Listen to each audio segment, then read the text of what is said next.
why a gunman ordered fire at Florida State University. 3 students were hurt before police killed the shooter. Hours later, one student found out just how close the gunman's bullets came to him. Anna Werner is on the campus in Tallahassee. Anna, good morning. Good morning. Yes, police are still trying to determine a motive for this shooting here on campus that happened just after midnight Thursday morning. What they do know is that in the months leading up to the shooting, the man who opened fire appeared troubled and thought the government was out to get him. There has been a shooting in the library. Cell phone video shows students at Florida State's Strozier Library just minutes after the gunman opened fire. The shooter has been identified as 31-year-old Myron May, a 2005 FSU graduate who until last month was employed by the district attorney's office in Las Cruces, New Mexico. May's fraternity brother described him as a well-respected member of the community. Wouldn't really do anything to harm anyone. If you needed him, he'd be there. He'd give you his shirt off his back if he had to. But in the months leading up to the shooting, several troubling incidents occurred. New Mexico police reports obtained by CBS News show that in October, May's former girlfriend, she said he had developed a severe mental disorder, and he believes that the police are after him. You see that shit? You see how they, you see what they do? You see that shit that they do? A mental disorder? This is why targeted individuals need to be careful when it comes to contacting the police. They want you to do that to classify you as mentally ill. That's the tactic they use. They want you to go to a psychiatrist so that they can basically classify you as mentally ill, so that they basically can discredit you, so they can get away with doing the shit that they're doing. You could be sitting there being tortured 24/7, but then they'll change the, they'll flip the script saying, oh no, it's all in your head, while they're still fucking doing it. It's crazy. It's like they stab you with a knife and they're twisting it in your back and publicly, and they still call you. And when you're asking them, you're telling them you're hurting me, they're saying, no, you're schizophrenic. No, it's just all in your head. No, they're not doing any harm to you. Bullshit. Please, everybody. I'm going to leave a link in the description. I'm going to play the rest of this. If you're not aware, that is Brian Two's channel. Definitely check that out. The channel's name is BRYIANTEW. He definitely does a lot to explain how this technology works. And as far as the stuff they have done, trust me, they have really severely hurt that man as far as the target is concerned. You can see the evidence of all of this in his videos. This is going back like several years that he was going through this. I honestly feel sorry for all TIs out there, because nobody deserves to go through this BS that they put people through. Understand what I am telling you right now. The people who were associated with Myron May, there are people there that are aware of what he was going through. They know.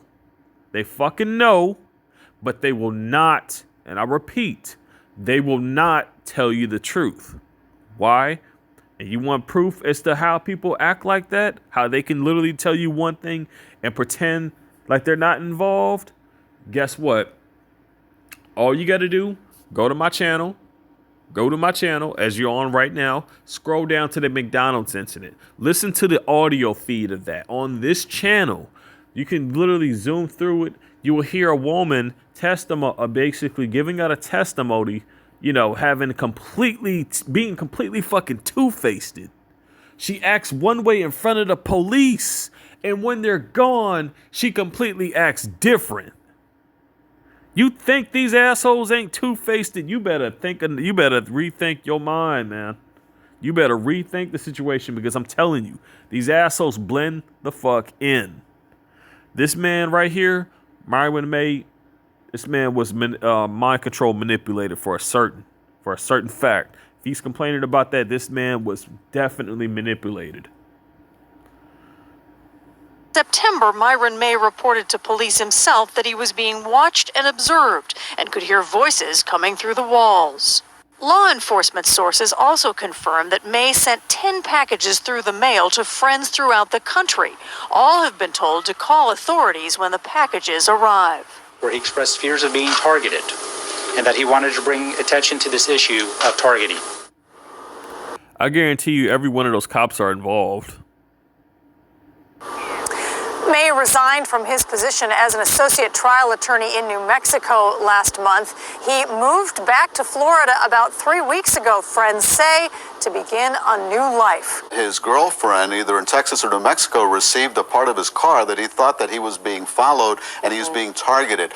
Washington Navy Yard gunman Aaron Alexis left a note saying constant bombardment with extremely low-frequency radio waves has driven me to this. The FBI said in a disclosure that explains the phrase he etched on his shotgun, "My elf weapon."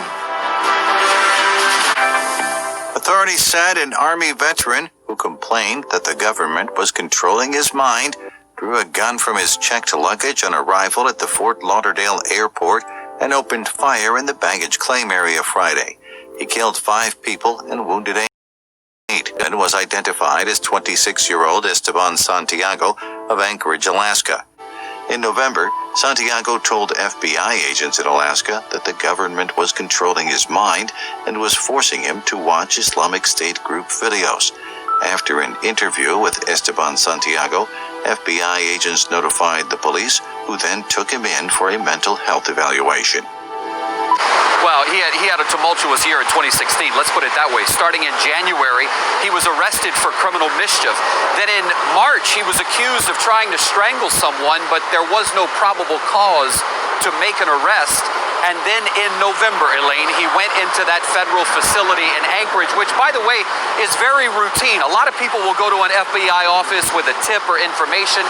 He walked in saying people were trying to control his mind. The FBI said he was having terroristic thoughts. But what we found interesting is that he shows up and leaves his newborn baby in the vehicle. He also left his weapon in the vehicle, took the loaded magazine with him into the office. But at the time he went to the FBI, they said he didn't threaten to harm anyone, not the child, not anyone else. So they thought, you know what, let's just get this guy some help.